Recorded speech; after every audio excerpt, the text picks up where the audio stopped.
शुभविवाह या मालिकेच्या येणाऱ्या भागामध्ये आता मात्र सोनलच्या आईच्या येण्यामुळे मालिकेमध्ये एक जबरदस्त ट्विस्ट आलेला आहे।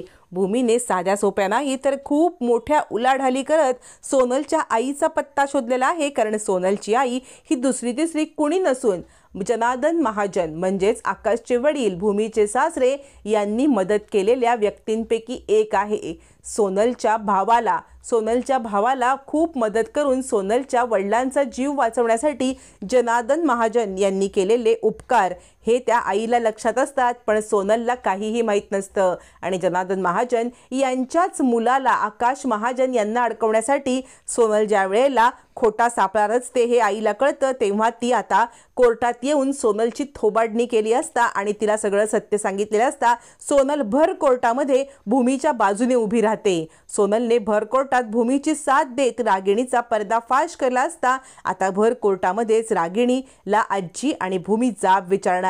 आता या सगळ्यावरती रागिणीची प्रतिक्रिया काय असणार आहे आणि रागिणीला आता पापाचा धडा कसा मिळणार हे आपण या व्हिडिओमध्ये पाहणार आहोत। आता कोर्टामध्ये शेवटचा टप्पा आलेला असतो। कोर्टामध्ये सोनलचे सगळे कारस्थानं एकदम क्लिअर झालेली असतात। आता ही केस आरशासारखी स्वच्छ असते। आकाशला ट्रॅप करण्यासाठी सोनलने हे सगळे कारस्थानं केलेत। या सगळ्याचे पुराव्यासकट CCTV फुटेज म्हणू नका, साक्षीदार जे ऑफिसमधले स्टाफ असतो त्याने दिलेलं जे स्टेटमेंट असतं की आकाश सांगत होता मला सोडा, हे सगळं आता आकाशच्या फेवरमध्ये जात सोनलच्या विरोधात गेलेलं असतं। सोनलच्या विरोधात गेल्यामुळे आता केस ही आकाशच्या बाजूने फिरलेली असते। एक 15 मिनिटाचा ब्रेक झाल्यावरती कोर्टामध्ये पुन्हा एकदा सगळ्यांना जमवलं असता भेंडे वकील आता पुन्हा युक्तिवाद करत म्हणतात की तरी सुद्धा मला असं वाटतंय की सोनलवरती अत्याचार होतोय, पैशाच्या जोरावरती यांनी काहीतरी केस फिरवण्याचा प्रयत्न केलाय। याच्यावरती हसतच भानुशाली वकील म्हणतात भेंडे वकिलांना समोरचं दृश्य दिसत नाही की उगाच काहीतरी बोलायचं म्हणून बोलतायत। कुठचा साक्षीदार आहे जो पैशावरती फिरलाय? तुमचेच साक्षीदार आहेत ज्यांना मी तिसरी बाजू विचारलेली आहे। आता मात्र इकडे त्याच वेळेला भानुशाली वकील म्हणतात अजूनही आमच्याकडे एक पुरावा आहे, भूमी मॅडमनी त्यांना इकडे बोलवलेलं आहे। आणि कोर्टामध्ये सोनलची आई आणि सोनलचा भाऊ यांची धमाकेदार एंट्री होते। आई सोनलच्या पुढे चालत येते।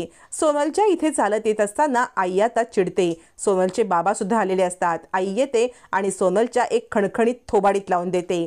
सोनलला काही बोलायच्या आत किंवा सोनलने काही सांगायच्या आत आईने दिलेली थोबाडीत बघता सोनलला कळत नाही नक्की हिला झालंय काय, मला थोबाडीत देण्याला इथे आणि ती पण कोर्टामध्ये येऊन, काय घडलंय? रागिणी विचार करते आता ही कोण बाई कडमडली, आता नवीन काय या भूमीचा प्लॅन आहे? आणि ह्या सोनलच्या आईने कोर्टात येऊन तिची साथ द्यायची की ह्या लोकांची, तिलाच थोबाडीत देते म्हणजे केस अजून वीक व्हायला। त्यावेळेला सोनलची आई म्हणते तुझ्यासारखी पोटी माझ्या मुलगी जन्माला आली ना, मी माझं हे दुर्भाग्य समजते।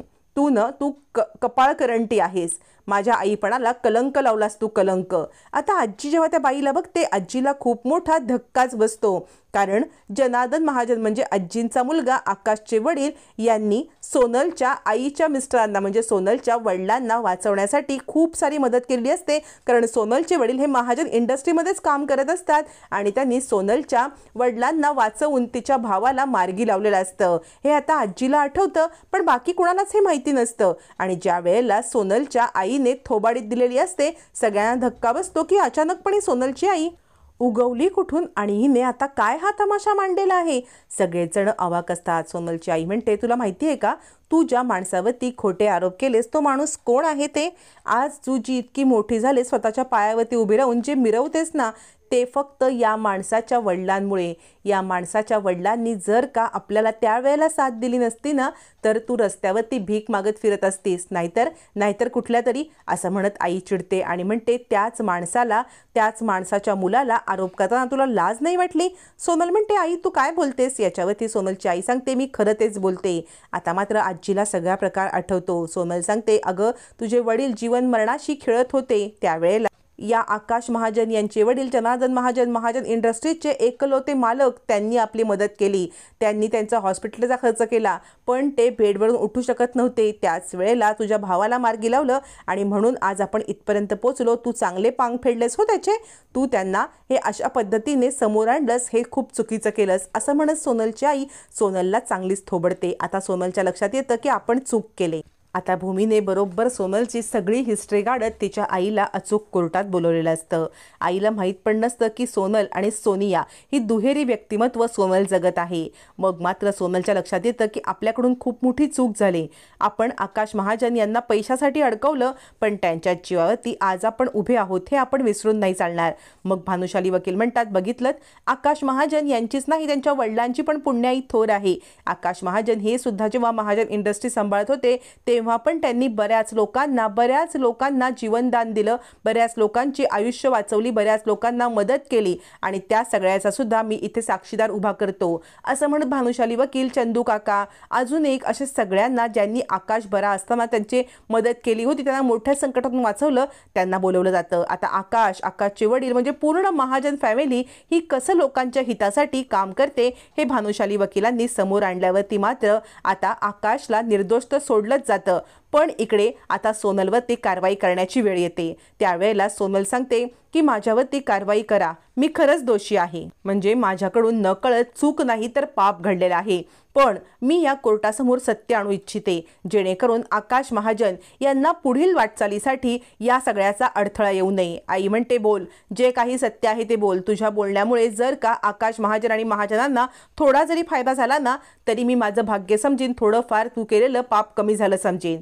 आता मात्र इकडे नीलांबरी विचार करते, आताही काय सांगणार, कारण नीलांबरीला माहिती असतं की या सोनलच्या मागे खरं तर रागिणी आणि अभिचा हात आहे। ती विचार करते, झालं संपलं, आता रागिणी सुद्धा हदरते। इकडे पौर्णिमा विचार करते, ही मूर्खबाई आता माझं पण नाव घेते की काय कोर्टामध्ये आणि मला पण अटक होणार की काय। सोनलची आई म्हणते, सोनल बोल, हीच तुला वेळ आहे, हीच सत्याची बाजू घेण्याची वेळ आहे का, सांग, कोर्टासमोर सगळं सांग, काय खरं काय खोटं आणि कुणी तुला हे करायला भाग पाडलं। आता मात्र सोनल बोलायसाठी उठते।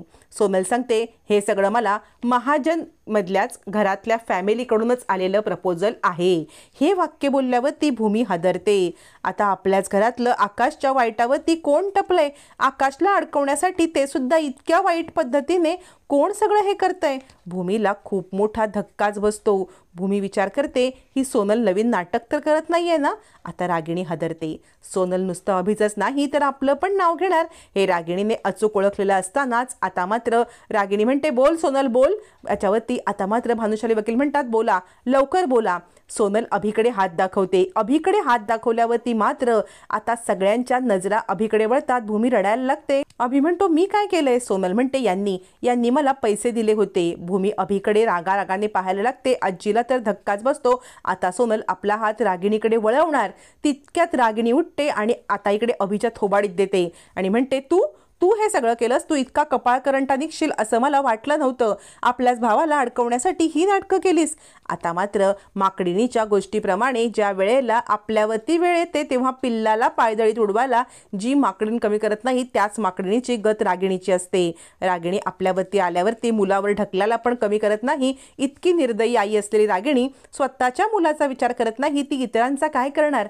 रागिणीने पक्ष बदललेला असतो। आता सोनल रागिणीचं पण सत्य सगळ्यांच्या समोर आणणार का हे पाहणं रंजक ठरणार।